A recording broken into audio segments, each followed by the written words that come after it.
Breakthrough in the wars in the Middle East tonight, with the Israeli Security Cabinet agreeing to end the fighting with Hezbollah in Lebanon. Over the next 60 days, Israel will withdraw its troops after invading the country nearly 2 months ago in response to almost a year of rocket attacks from Hezbollah based in southern Lebanon. President Biden said the ceasefire is a crucial step towards achieving peace and prosperity in the Middle East. Well, the deal would see Hezbollah fighters moving some 30 kilometers away from the Israeli border north of the Litani River. Israeli troops would then gradually pull out of the country. A UN force would remain in the south, and over time there'd be an increased Lebanese military presence there too.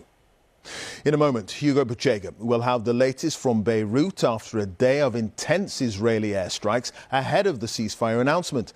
And Lucy Williamson will be reporting on the Israeli communities now hoping to return to their homes in the border region. But first, Sarah Smith is live in Washington, where President Biden has just been giving details of the truce, which was brokered by America. Sarah, President Biden called this a good day. Yes, and said that he had very good news from the Middle East. This has taken months of really intensive diplomatic effort from America and some other allies to get to this point. And President Biden is, of course, very relieved to be able to announce this just before he's getting ready to leave office in a couple of months' time. So I think he was very pleased to be able to say that both Hezbollah, and Israel have accepted this deal to end the conflict and to allow all of those people who have effectively been living as refugees in both Lebanon and Israel to return to their homes. Effective at 4 a.m. tomorrow local time, the fighting across the Lebanese-Israeli border will end. Will end. This is designed to be a permanent cessation of hostilities. What is left of Hezbollah and other terrorist organizations will not be allowed. Well, I emphasize, will not be allowed to threaten the security of Israel again. So what the deal will involve is Hezbollah moving its forces north about 30 kilometres and having to remain there while the Israeli army pulls out south back into Israel proper. And that will be policed by the Lebanese Army and other international allies. The Israeli Prime Minister, Benjamin Netanyahu, had a different job to sell this to his country and to his government. So he was stressing what Israel has achieved in this conflict, that Hezbollah has been set back decades, he said, as well as several of their most senior commanders killed, and pointing out that if they do violate this deal in any way, including trying to rearm themselves, then Israel can and will attack them. Now, it was really interesting when President Biden was speaking here at the White House just not that long ago. He also said that he now wanted to make another serious push, to achieve a peace deal in Gaza. He's got 2 months left in office, but he thinks it's worth entering those talks now in order to try and do that. And Donald Trump is on his way into the White House, of course, has been fully briefed on this deal. His team are said to look on it favourably, and he's almost trying to take credit for this already himself, saying that actors in the region are moving to make peace now because he's been re-elected to the White House. All right. Sarah, thank you for that. Sarah Smith, our North America editor there, just outside the White House. Well, as you heard Sarah say there, it's hoped the ceasefire deal will see many tens of thousands of civilians on both sides return safely to their homes in the border region. Lucy Williamson has been to northern Israel to speak to some of those who left their homes. In northern Israel, sirens warned of rockets, as residents warned of surrender. Israel's pounding of Lebanon continued hours before the ceasefire was announced.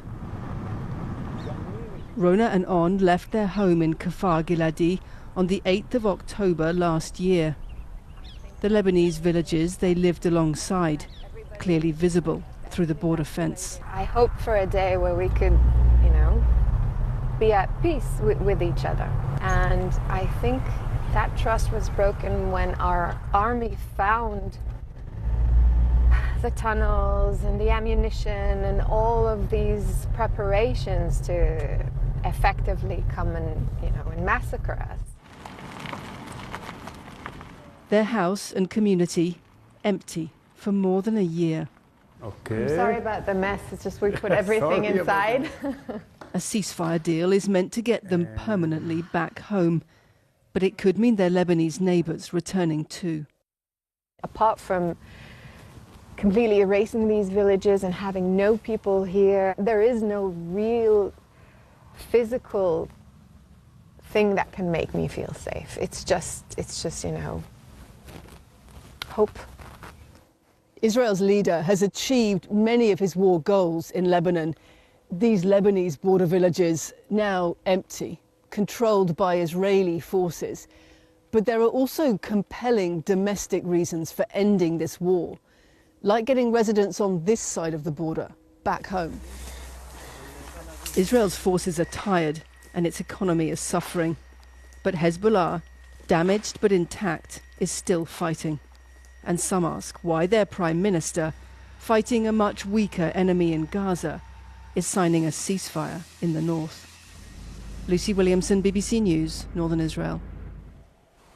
Well, that ceasefire will begin in the early hours of tomorrow morning. But earlier today, before the announcement, Israel launched extensive airstrikes on Beirut's southern suburbs, as Hugo Bachega now reports. As Lebanon waited for a ceasefire, the war didn't stop. The most intense Israeli bombardment of Beirut in this conflict. The Israeli military said these were Hezbollah facilities. Here, it gave a warning before attacking. Here, in central Beirut, it didn't. This building collapsed. 7 people were killed. In the evening, we tried to visit the site. But we were caught up in another wave of Israeli airstrikes. So there has been an attack now. There has been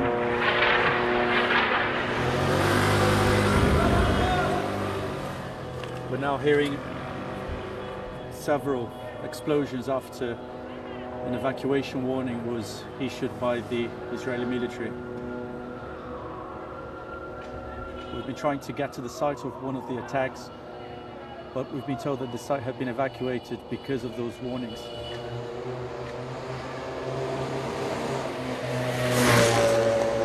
Israel is now unleashing a wave of attacks targeting Beirut just hours before this possible ceasefire. People tried to flee. There was chaos. This war has been devastating for Lebanon. Hezbollah has been severely damaged, but it hasn't been destroyed. This deal may bring the conflict with Israel to an end, but many here fear a new internal conflict could follow. Hugo Bachega, BBC News, Beirut. Well, what could the peace deal mean for the war in Gaza? Frank Gardner's live in Jerusalem. Frank, that's the big question, isn't it? Because that war to the south, what's been happening there? Well, that is, of course, now once again the core conflict in the Middle East. And you know, Clive, I think it really depends on whether you see the glass as half full or half empty. Because optimists would say, look, if you can do a deal for Lebanon, you can do one for Gaza. And it wasn't that long ago that Antony Blinken was in London, the US Secretary of State, saying we are 90% of the way there. It's just the last 10%. But pessimists are saying, well, you know what, this is going to make it even harder. And Israel is now going to redouble its military efforts on Gaza. The conflict continues. I think the sticking point here is that for Hamas to release those hostages and sign a peace deal, they want to see some undertaking that Israel is going to withdraw its forces from Gaza and stay out. Israel doesn't want to do that because it says that it doesn't want to abandon the border between Gaza and Egypt because it worries that Hamas will simply use it to smuggle weapons in again and fire rockets at them. They've got to try and get through this